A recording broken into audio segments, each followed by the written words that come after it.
Welcome, and this is Snuggle in Storytime. I am reading the last of the Really Great Whangdoodles, written by Julie Andrews Edwards, and I have permission through HarperCollins Publishers to read this out loud. This is episode 6, and from this time on, our segments are going to get a little bit longer. So you may choose to listen to this all at once, or you may listen and divide it up as you wish. But we're getting to some good stuff here. So if you remember our last episode, we had met the Wiffle Bird, and she was yelling Mayday, which means that there is a call for help. So we're going to find out what happened when Tom climbed the tree to see if he could see anything. Tom climbed the tree to see if he could see anything. And the boy did as he was told. There's a big cloud of dust out there, and it's moving, he yelled. It's coming our way. Lindy took hold of the professor's hand and held it tightly. I think I'm going to be frightened, she said. Oh, Lindy, you must not be too hard on yourself, because you know what? That is exactly what the Proc wants. This is his work. I just know it. I can see it coming, cried Tom. Hundreds of strange and looking animals. What do they look like? They're weird, like huge anteaters. No, wait, more like cannons. But instead of wheels, they have 5 legs in a circle on either side. Oh, those are the Sidewinders, he declared. That devil has sent the Sidewinders to drive us away. What are they? Said Ben in consternation. They're the Whangdoodles' private guard. I've never seen them, but they have a very nasty reputation. Ben cried, There they are, Professor! Look! In the distance, a company of extraordinary creatures were marching towards them. They did look like cannons. Their long, funnel-like noses were held rigidly in the air at a 45-degree angle. They moved with a rolling, thrashing gait, and their 5 legs churning at either side of their mud-brown bodies. The noise they made was constant now and terrifying. Tom scurried down the tree.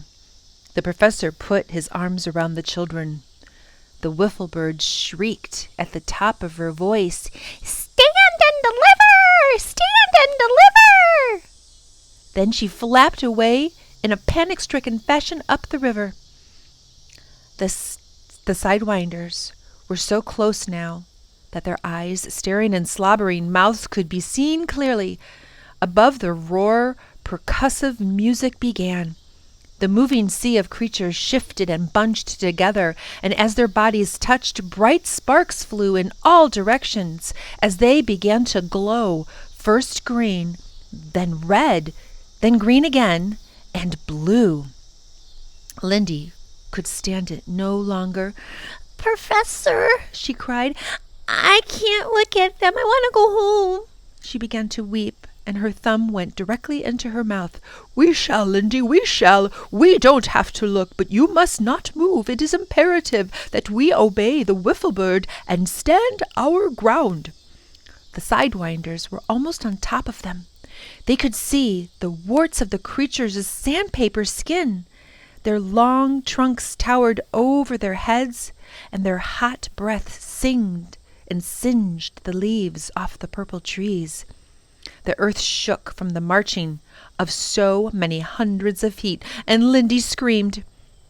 Just as it seemed that the professor and the children must be trampled to death, there was a mighty crash of cymbals, and the entire army turned and headed towards the river.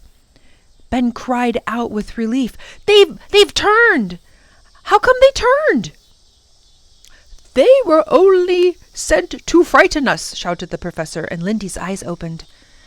Tom suddenly grew very daring, and he took a step towards and glared at those sidewinders. "Boo! Boo!" he yelled. The creatures looked extremely startled and backed into a sidewinder behind it. This started a chain reaction, and all of a sudden chaos reigned. Sidewinders went tumbling and falling over each other in their efforts to get out of the way, and the music ran down like an old record. The drums stopped, and the creatures piled one on top of the other as they reached the river's edge, and they fell with a colossal splashes into the golden swirling water. And there were terrible discordant sounds as they gurgled and gulped and gasped. The professor said firmly, "Now, children, it is time that we move. Run home as fast as you can." The boys needed no second bidding. Grabbing Lindy by the hand, they raced with her along the path that they had traveled earlier. The professor, showing surprising agility for one of his age, kept up with them all the way. In no time at all, they burst through the hedge and into the safety of his garden. Chapter 3. Lindy was tearful. I hated those things. I don't like it when I get scared. Don't. Let's not go back there again. Feeling decidedly shaky, they parted, limped across the lawn. They were completely unprepared for the surprise that was waiting for them in the summer house. The proc was sitting comfortably in one of the chairs. The professor steadied himself against the post. "Proc, you are an annoying fellow. You turn up at the most inconvenient places." And he sank into his chair and he breathed heavily. It was the first time the boys had ever seen the proc, and they gazed at him apprehensively. Lindy stepped forward and said in an angry voice, "You know, you're a very nasty man. You made us horribly frightened, and that's not fair. You should apologize." The proc nonchalantly crossed one of his legs over the other. "Don't blame me, little girl. The professor knew what to expect. It's his fault for getting you into a situation like that." It's not his fault, and stop calling me a little girl. My name is Lindy. The proc rose, eyes glittering with anger. "I came here to give you a warning.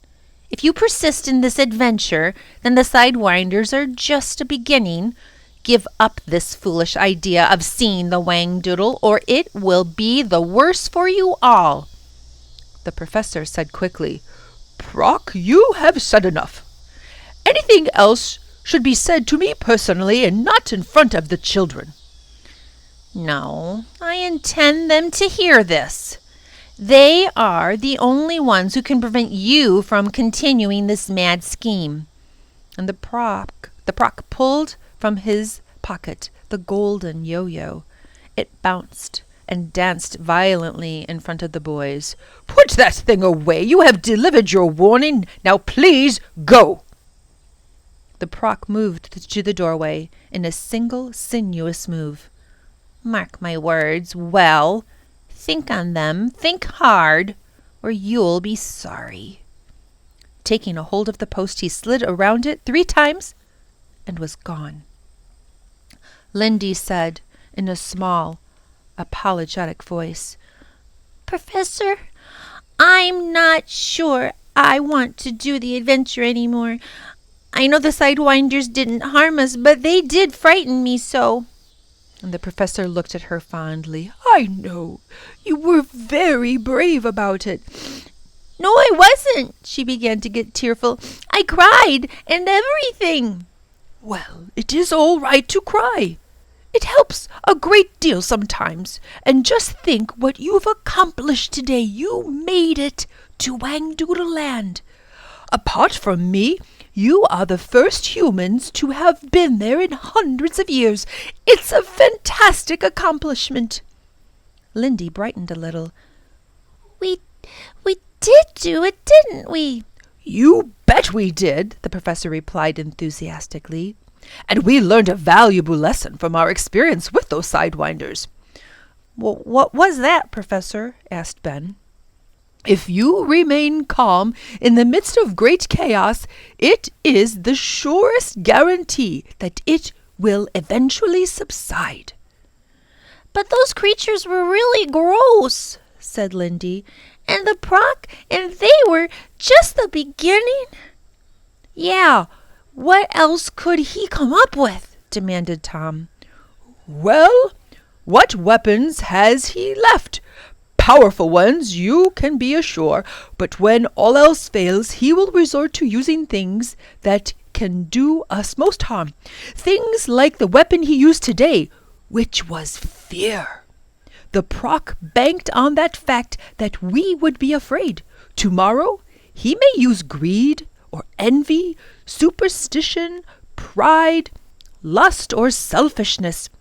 Not only will he play with our vices, he will undoubtedly use our virtues as well." "How could he do that?" asked Ben. "Oh, by relying on your generosity, or sentimentally, or even your sense of humor." "I don't understand any of this," said Lindy.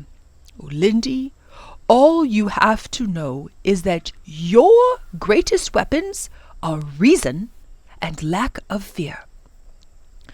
"You've been through a lot of this before, haven't you, Professor?" said Ben. "Oh, indeed I have. I have made many excursions into Whangdoodle Land, and I have faced many dangers, and you can see I'm none the worse for my adventures." "Well, there you are, Lindy," said Ben comfortingly. "If the Professor can do it, so can we. How about giving it another try?"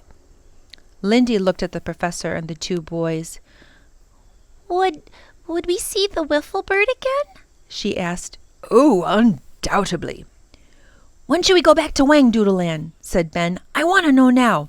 "Well, as soon as possible. I am sure the proc is banking on the fact that we've been thoroughly scared. He won't be expecting us to try anything right away, and that gives us a great advantage." "Won't he know we're there?" said Lindy fearfully. "I doubt it. Don't forget, he has a lot to do, just being Prime Minister.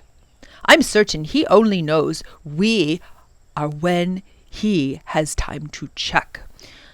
"Like he did with me," said Lindy, remembering her walk home from school. "Oh, precisely. Now, the best remedy for a bad scare is to turn right around and face whatever frightens you. So, are you game for another attempt tomorrow?" "Yes," said Ben. "Yes," said Tom. "Okay," said Lindy. "Bravo! I have 3 of the bravest friends in the world. I am tremendously proud of you. Give me your scrappy caps. I don't want you wandering around with those on your heads. Now go home, sleep well, don't be afraid. I will see you all early tomorrow." The children wondered how on earth they were going to face their parents. How would they stop themselves from talking about their fantastic adventure? To their surprise, it turned out to be much easier than they anticipated. When they arrived home, they found their mother packing suitcases for the visit to Grandma's. Mr. Potter was busy making last-minute phone calls, and Ethel was preparing dinner. Nobody paid any particular attention to the children. "I want you to start dinner without us," said Mrs. Potter. "Daddy and I still have lots to do." "What time do you go, Mommy?" Lindy wanted to know. "Well, we're leaving tomorrow morning, and we will be back a week from Sunday." "Do you tell Ethel we'll be visiting the Professor?" Tom asked. "Oh, you and your professor. Yep, that's all you talk about these days. And yes, I did speak with Ethel. It's perfectly all right." The children went downstairs for dinner. They were not very hungry, and they toyed with their food as they talked quietly together. Mrs. Potter would have been very surprised had she been able to hear their conversation. The children went over every detail of their amazing visit to Whangdoodle Land. They talked about the terrible sidewinders and the oily proc and the beautiful Wiffle Bird. They thought with pleasure of the beautiful flowers and trees and the incredible singing river. Upmost in their minds was the fact that tomorrow was the beginning of their school holiday, and they were going to visit Whangdoodle Land again. Each child wondered what fresh adventures the day would bring. Chapter 4. When the children arrived at his house, the professor wasted no time in getting down to the essentials.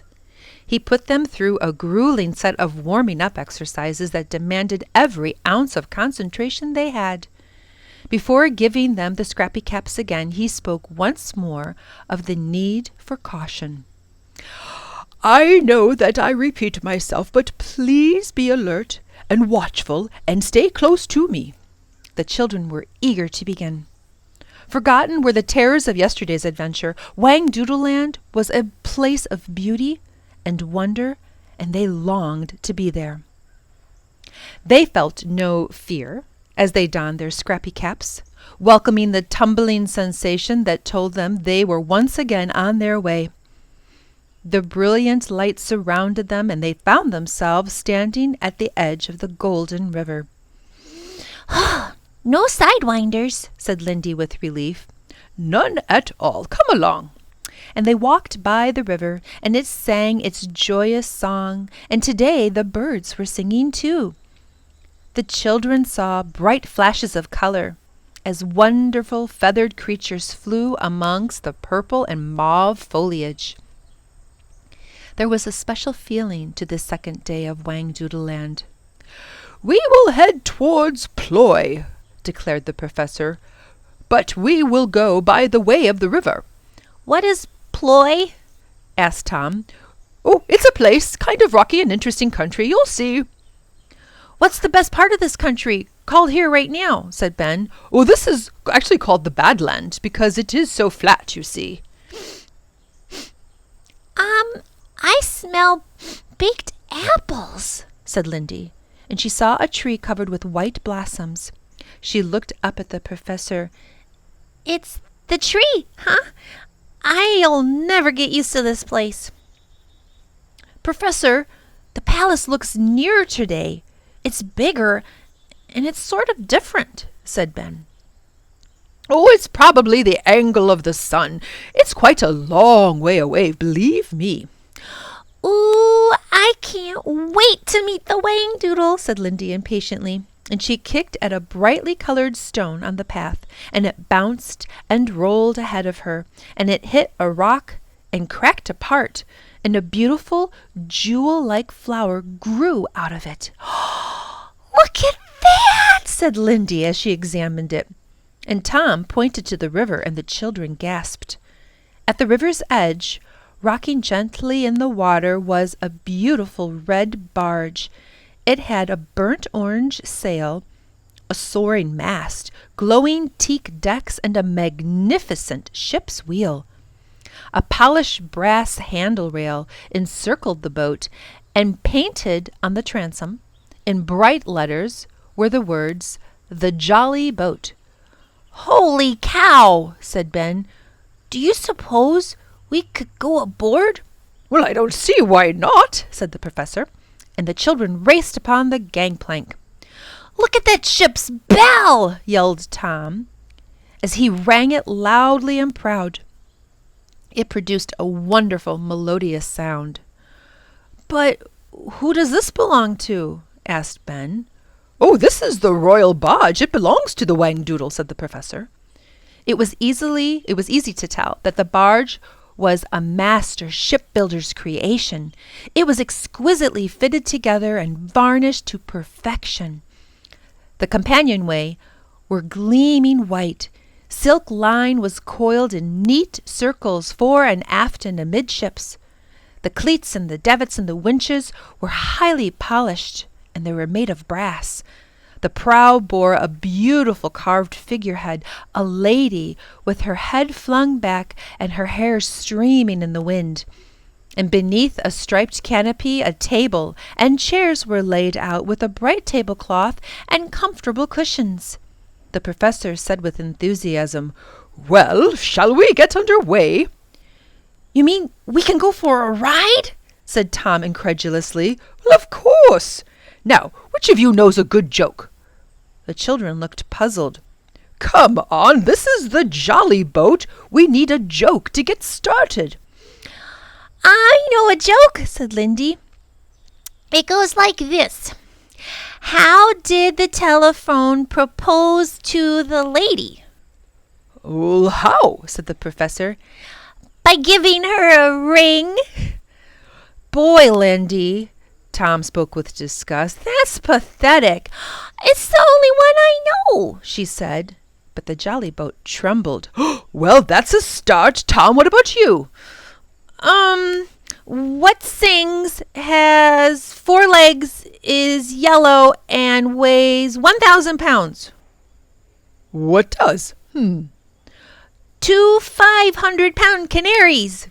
And the jolly boat began to shake and rumble, and the professor laughed. Oh, one more joke and we'll be on our way. Ben, how about you? Let me think. Oh, I know one. Why did the lobster blush? Because he saw the salad dressing, everyone yelled back, and the barge heaved, and very slowly it began to move. Oh, terrific, said the professor. He ran to the ship's wheel to steer the lovely craft away from the shore. Keep it up, he encouraged. But I can't think of anything funny, said Ben desperately. Oh, I know. Well, what happens to ducks when they fly upside down? Well? They quack up. And the jolly boat shook all over and began to sail erratically. The professor was laughing so hard that he had a difficult time steering her into the middle of the river. Go on, we need more power. But I don't know any more, said Tom. Well, you're a fine crew, I must say, the professor said cheerfully. What do you have when a bird flies into a lawnmower? What? chimed the children. Shredded tweet! And he practically collapsed with laughter at his joke. And the children began to giggle uncontrollably, and the jolly boat was really shaking now and gaining speed. What happens when you cross a chicken and a poodle? What does happen? asked Ben in a strangled voice. The chicken lays poached eggs. And they all roared with laughter. And the professor peered ahead upriver. Oh, phew, I think that'll keep us going for a while, he said, and he sank gratefully into the deck chair, pulling out his spotted handkerchief to wipe his forehead. Tom giggled.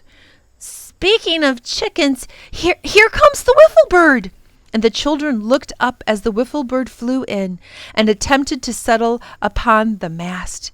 She crashed into it and spun around and around on the spars until she finally steadied herself. Swaying backwards and forwards, her feathers blowing violently in the wind, she looked like a tattered flag on top of a pole. Oh, good afternoon, Wiffle Bird, the professor shouted up at her. But she shrieked, You're being taken for a ride! And then she stumbled, tumbled off the mast, and plummeted to the deck. She obviously winded herself on landing, for she let an undignified squawk. Then she saw Tom, and she moved towards him and began her Oh, here we go again, said Tom. And she flew onto his head and perched right there. He looked as though he were wearing a ridiculous fluffy hat, and the others folded with laughter once more. Professor, you have to do something about her, said Tom. I can't put up with this for the rest of the journey. Oh, Wiffle Bird, dear Wiffle Bird, you simply must come down. The professor spoke in a firm but soothing voice. It is not fair if Tom has you all to himself. He cannot possibly admire your beauty if you stay so close to him. She turned around and around, and then, to Tom's great relief, she flew to the handrail and settled there. This might be a good time for you all to go below and have a look around. Be sure to take a peek in the main salon." Tom needed no second bidding. The others followed him, and down the companionway and the lower stairs to the lower deck. It was even more beautiful than above, with white, softly carpeted corridors and a large master cabin, in the center of which was an ornate, lace-canopied bed. The portholes were ringed with gold, and there was a captain's desk with a remarkable emblem engraved upon it, a gold shield decorated with a heart, and a pair of clasped hands with the words "Pax amor et lepos in Iocando." What does that mean? said Lindy. I think it's Latin, replied Ben. We'll ask the professor. They walked along the corridor and into the main salon. It was paneled with various shades of glowing mahogany. There were bright curtains and deep leather armchairs, tables with antique lamps, and a beautiful old piano with candle brackets. But what mainly attracted the children's attention was a large structure at the end of the room, so colorful as to make them draw their breath. It looked like a pipe organ. It had silver and gold decorations, shining levers, pistons, and knobs. In the center was a many-faceted mirror surrounding a fountain, which poured sparkling liquid into an exquisite porcelain bowl. Lindy was awestruck. What do you suppose it is? I'm going to find out. And Tom raced up the stairs with the others close behind. "What's that thing down there?" said Tom breathlessly. "What thing?" "That thing in the end of the room." Oh, that? I thought you'd be interested. That's a soda fountain." "A what?" "Haven't you ever heard of a soda fountain? It's the Whangdoodle's favorite plaything. He has a very sweet tooth, you know. Why don't you all go and get an ice cream?" "What do we have to do?" said Ben. "Well, you stand in front of the mirror and tell the machine what you would like. And while you're at it, could you get me a sidewinder surprise?" The children stared at him, and without a word they raced back downstairs. "Who's going first?" "You go," said Ben. "No, you. I'll go," said Lindy, and she planted herself in front of the mirror. Is it possible? I mean, do you have something like... And Lindy cleared her throat, and violently a bell rang from within the machine, and a deep mechanical voice said, "I am here to serve. Speak clearly and place your order." Oh, gosh. I think, well, I would like raspberry ice cream with something like blackberry sauce and whipped cream. And could I have a cherry on top, please? 1 or 2 scoops of ice cream. Oh, 2, please. 1 Wiffle Bird delight, announced the machine. And the children stared in fascination as lights flashed and levers and pumps began to work. There were ridiculous noises, splashes and gurgles, wheezes and sneezes, squeaks and squelches, burps and belches. More bells rang, and the sparkling fountain changed color 3 times. And suddenly, high, sweet voices sang in harmony. A door opened, and a tray slid forward. Lindy found herself holding a silver platter upon which a lace doily, a napkin, a silver spoon, and a china bowl filled with the most delicious-looking raspberry ice cream and all the trimmings she had ever asked for. "Oh, thank you," she managed to whisper. "Next, please," said the machine. Tom moved to stand in front of the machine. "Do you by chance have banana split?" he asked, and then added, "I'd like chocolate and vanilla ice cream, please." "1 passion proc, please." and the machine began to do it all over again. The voices finished singing, and Tom was presented with the most fantastic banana split he had ever seen. And now it was Ben's turn. He asked politely for vanilla ripple with some kind of hot sauce. "1 Flutterby fudge coming up," the voice declared, and Ben was given a mouth-watering concoction. "Oh, don't forget the professor," Lindy reminded the boys. "Oh, we have a friend who would like a sidewinder surprise." And the machine outdid itself. It chattered and chimed furiously, and when the order arrived, the children couldn't help smiling. The professor's choice was 3 scoops of chocolate ice cream, chocolate sauce, toffee crumbles, chopped nuts, peppermint pieces, whipped cream, and 6 luscious marshmallows.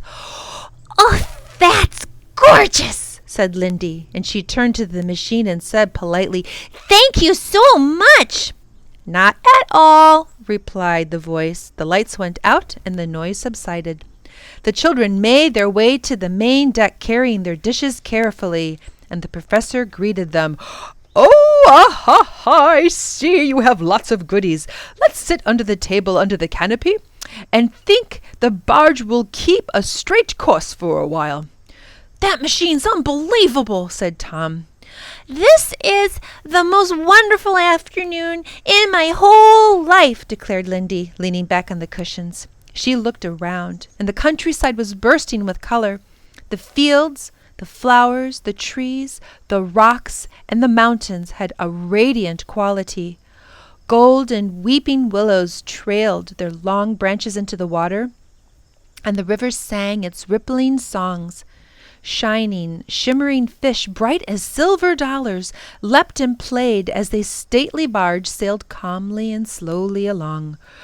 "I don't ever remember seeing Whangdoodle Land as beautiful as it is today. Perhaps it is because you are all with me," and he blinked fondly at the children. The Wiffle Bird, who had been sleeping, shook herself and muttered, "You've been taken for a ride." "You keep saying that, my friend. I wish you would explain yourself."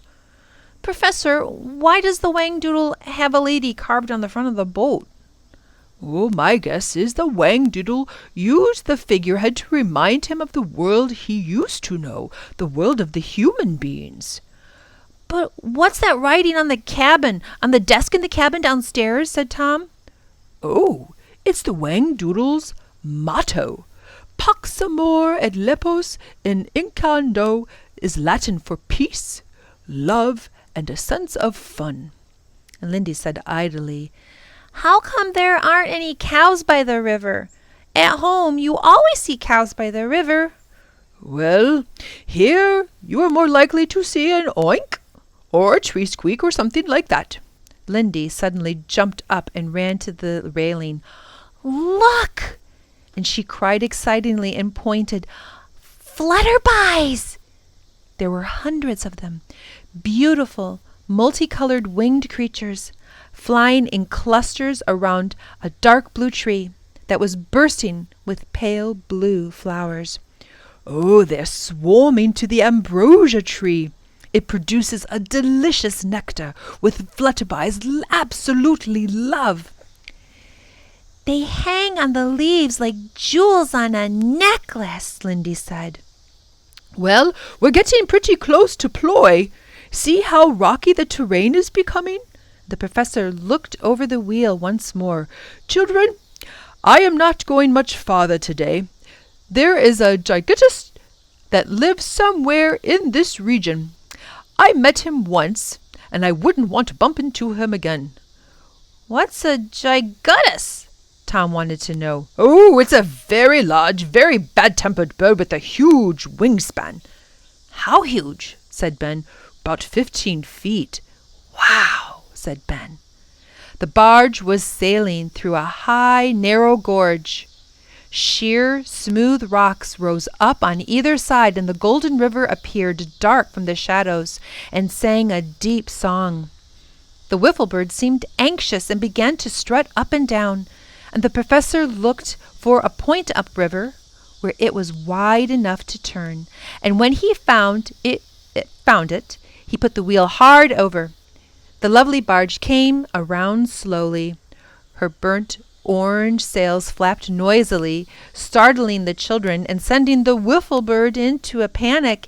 "You're being taken for a ride!" she screamed for the third time. She circled once around the barge and then dashed and flapped away upriver. "Oh, dash it, fiddlesticks!" the professor muttered to himself. "What's the matter, Professor?" "Something peculiar is definitely going on today. The Wiffle Bird only speaks when there is an emergency. Yet nothing has happened to us, and I just don't understand." The beautiful jolly boat moved out of the shadow and into the sunlight and sailed majestically past a large outjutting rock. The professor's suspicions of danger were well founded. The oily proc was only inches away, hidden from their view, behind a big rock, smiling and watching the barge as it moved downriver. A large, incredibly looking animal appeared beside the proc and brushed against his legs. Absent-mindedly, the proc stretched out a hand to stroke the silky creature, and then he let out a low and evil chuckle. Chapter 5. The journey home was uneventful. The professor kept looking around as if expecting an attack, but nothing happened. He remained very puzzled, and all too soon the children found themselves back on the path by the river.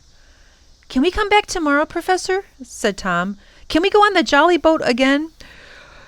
No, Tom. The purpose of each visit is to get closer to the Whangdoodle, but we must press on to other things tomorrow. But we'll come back to the jolly boat another day, I promise you." And as they came out of the tunnel and into the garden, Lindy tugged at the professor's sleeve. "This was the best afternoon in the whole world," she said. "I'm glad you liked it, Lindy. I enjoyed it too. My instincts must have been correct. Our second trip came sooner than the proc expected. Though I still can't understand why the Wiffle Bird kept saying the same thing over and over again. Well, I will say goodbye now, and I will see you all tomorrow after breakfast, if that is convenient with you." The children were very happy and relaxed as they walked home. Ethel cooked them a good dinner, and they discovered that, in spite of all the ice cream they had eaten, they were still quite hungry. Later that evening, the boys were willing to retire early. They wanted to be ready in the quiet of the room and reflect on the wonders that they had seen at Whangdoodle Land that afternoon. Lindy changed into her pajamas, brushed her teeth, pulled her curtains, and was just about to turn down her coverlet when, to her surprise, she saw, neatly folded on her pillow, a bright and cheerful-looking piece of material. Her heart leapt as she recognized it was her scrappy cap. She ran to find the boys. Look what I found in my room." "But I thought you gave it back to the professor." "I thought I did too," replied Lindy. "Well, don't worry about it. Just keep it safe and give it back to him tomorrow." Long after the lights went out and the house became quiet, Lindy lay in bed clutching the hat and trying to recall why she had not remembered to give it back to the professor. She hoped he would not miss it. He might be upset. She took the scrappy cap from beneath the blankets and gazed at it in the moonlight. It certainly was pretty. On an impulse, she put it on her head and tied the ribbons beneath her chin. Lindy's curtains seemed to be moving slightly in the breeze coming through the open window, and the flowers on them just looked like the flowers in Whangdoodle Land. Lindy wished that the curtains would stop moving because she began to feel a little dizzy, and she blinked several times and looked more closely at them, saw with growing excitement that it was only the flowers that were moving and not the curtains at all. She watched them swaying in their long stalks, and far out in the field something like a plume was moving slowly backwards and forwards and coming towards her. Fascinated, Lindy watched as it came nearer and nearer. Suddenly, she realized it was not a plume at all, but a tail. The flowers at the edge of the field parted, and into her room stepped the most wonderful creature Lindy had ever seen. It was a cat, but no ordinary cat. This one was as soft as a Persian kitten, yet as big and powerful as a mountain lion. He had silver gray with large velvet-like ears and glowing amber eyes. His paws were enormous, with great pads that pushed into Lindy's rug, kneading it gently. His back legs were much higher than his front legs, and all four of them were so profusely covered with shining, silky fur that he looked as if he were wearing soft, voluminous pantaloons. The extraordinary creature looked slowly around the room, and seeing Lindy sitting up in bed, blinked and twitched his long tail in surprise. "Oh, goodness," he hissed, his voice both deep and sibilant. "I'm so sorry I interrupted. I seem to have lost my way." That's all right, said Lindy faintly. Won't you please tell me who you are? "I'm the high-behind Splinter Cat." And he moved around Lindy's bed, and his tail trailing over the brass railing. "No need to tell me who you are. I can tell in a glance that you're Miss Lindy." How do you know? she asked in surprise. "I heard the Proc speak of you." The animal bunched himself and sprang very gently on top of her covers. "He was talking about you just the other day," and he stretched languorously. "That fellow's a bully, I must say. I said to myself, if ever I meet a charming girl, I'm going to apologize for his rude behavior." The high-behind Splinter Cat suddenly rolled over on his back like a playful kitten, and Lindy found his head on her lap and his amber eyes gazing up at her. "I wonder if you'd do me a tremendous favor." Of course. "Would you mind just scratching beneath my chin a little? Yes, that spot. Oh, yes, yes, yes." A little dreamy look came over his face, and he pushed his nose against Lindy's hand and then rolled over again. "Oh, now just on my back and my tail. Oh, thank you so much. You don't know how long it's been since anyone has done that for me." Lindy rubbed and scratched, and the creature responded by arching his back sharply, so that Lindy had to stand up in bed in order to continue. This gave the Splinter Cat the opportunity to wind himself over Lindy's legs, and his tail passed under her chin and over her shoulder.